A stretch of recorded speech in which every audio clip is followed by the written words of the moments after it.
we have 3 to 5 days of food. Within 30 days, half of the population of North America will be dead without war, without another Katrina, without a nuclear bomb going off in Chicago, Denver, or San Diego, or Los Angeles. That's the reality. As cruel as it is, I'm a trauma doctor, I'm a burn doctor, I'm a realist, I'm an optimist, but optimism starts from the point of reality first, planning second, and response third, rather than being a victim.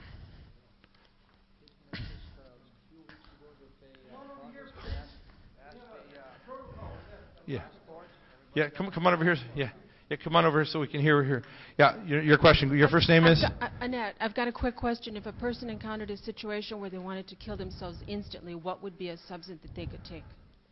Why would somebody want to kill themselves? I don't know, but if they needed to, what could you do? I'd much rather give somebody else the pleasure of killing me while I'm trying to kill them.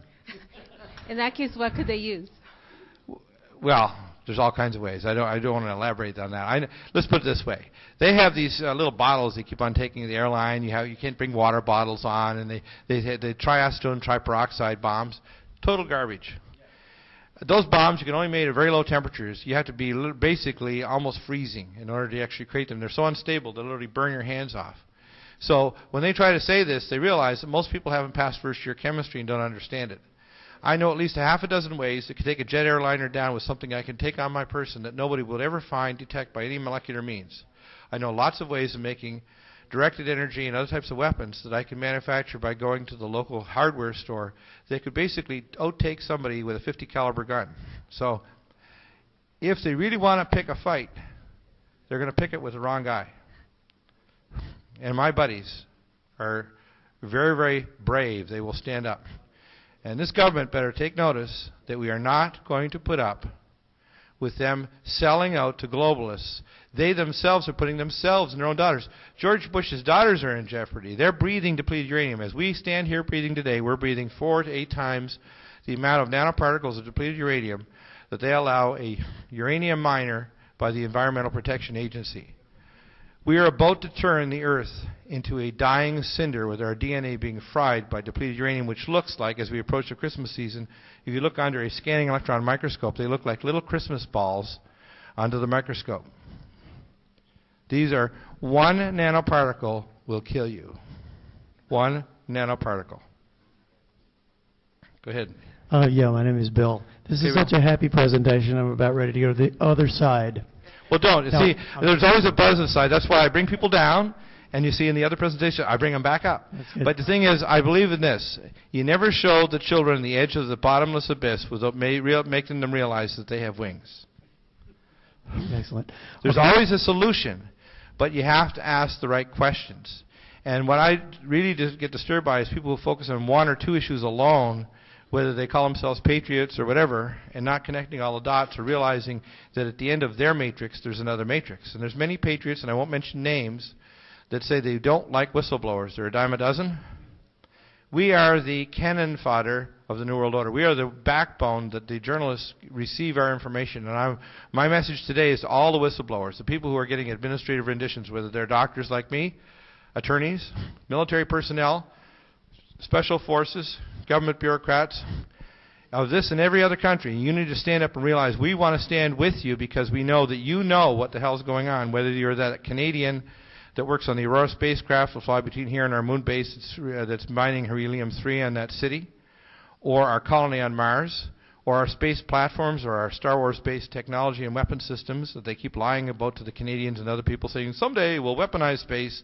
They want the Canadians to know, so if they ever shoot anything down that's radioactive, you won't complain when most of Ontario becomes radioactive.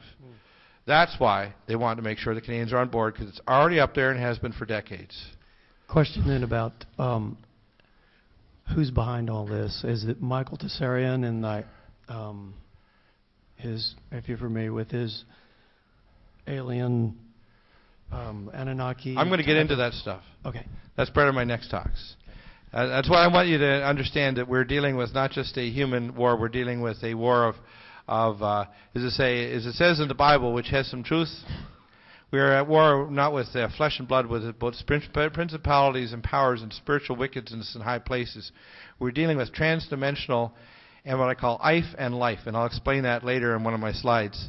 We're dealing with beings that are far beyond the range of the mundane existence of normal human beings, that are in higher dimensional planes and galactic areas and in worlds far beyond ours. And they have transferred technologies and made treaties with our governments and traded in human flesh to the great disgrace of our governments for decades. And this evil has to stop now. And we had the Red Cross and Dime Corporation had, for example, the equivalent of 4 stadiums of women and children that disappeared in Eastern Europe alone just in the year 2005. And the Red Cross in Europe actually gave them notice. Now, where do you think they disappeared? They didn't just disappear to brothels and body houses in Israel and Saudi Arabia, which are the 2 primary places, or in facilities off of Africa and pleasure palaces that are in these large cruise ships. No, they disappeared in underground laboratories where there's genetic experiments done on them and horrendous things. They disappeared in off-world facilities, and they disappeared in space platforms orbiting around the Earth. They disappeared in other facilities where there's unspeakable things that I won't mention to you, otherwise I'll lose it, that are happening to these human beings because our gutless governments have made treaties with these beings. And you need to know that that's reality. It's not imaginary. That's where they've got a lot of this technology. During the last few days, there was a rather frightening story about a Russian scientist dying of uranium poisoning. Yeah, it was actually polonium-210. And that plus was Litvinenko. Others have died, and they're talking about they have to do the autopsy in spacesuits. It does seem to go along with what you're saying. I just wanted to get your take on that. Well, what I've seen so far, and I've heard some theories, one of the theories that seems to hold more water, and again, I don't know all the details, is that it was actually not done by the Russians, but it was done by the British, because what the British have been trying to do is stage a takeover of Russia, because what happened is last year, Mr. Putin said, I'll be a nice boy to you bankers in London and the Rothschilds, and I'll make sure all of our nice Russian oil money goes directly in your nice Rothschild banks. Until finally, and you see now Putin, although he may be a short guy, he's a tough guy. And he's also a Russian. I believe he's stepping down for somebody else, is he not? Well, we'll see. Okay. And besides, a lot of times these guys are more powerful when they're no longer in the front line. They're behind the scenes being the puppeteers. And Vladimir Putin was probably actually set up. They probably killed this guy, Litvinenko, the British did, because they've been trying to actually stage a coup in Russia, just like they had tried to carry orange revolutions off in other countries over there, because they have to neutralize the Russians, because the Russians have advanced scalar weapons. They have the advanced Topol-M missile. They have the most advanced anti-aircraft missiles and systems in the world. They have the most advanced biological weapon systems in the world that were developed in Russia. And they have scalar technologies decades beyond America, although America's built very big systems like the HARP system, the one off in the Pacific in Deagle, Garcia, and elsewhere. These systems are very advanced, but the Russians have been decades and decades ahead. That's why rather than using thermal standards for their radiation effects, even 50 years ago, the Russians had radiation levels that were 10,000 times lower because they could see non-thermal cellular effects with scalar signals as long as 70 years ago. So the Russians are very aware of the effects of scalar technology on biological systems in human cells, which is why they don't allow the kinds of levels of radiation. We have 100,000 times as much harmonic radiation in our cities, like in this city in Los Angeles, than there was 10 years ago. And the most deadly poison on Earth is not heavy metals or even depleted uranium. It's scalar harmonic energies coming off everything from your cell phones to your grids. And all they need to do is pump a signal along that has scalar signals that's biocoded to specific centers in your brain to insert ideas, to kill, to make you confused, or to make you fall asleep. And they can make entire populations do whatever they want, or kill you. Mm-hmm. And they can do that today.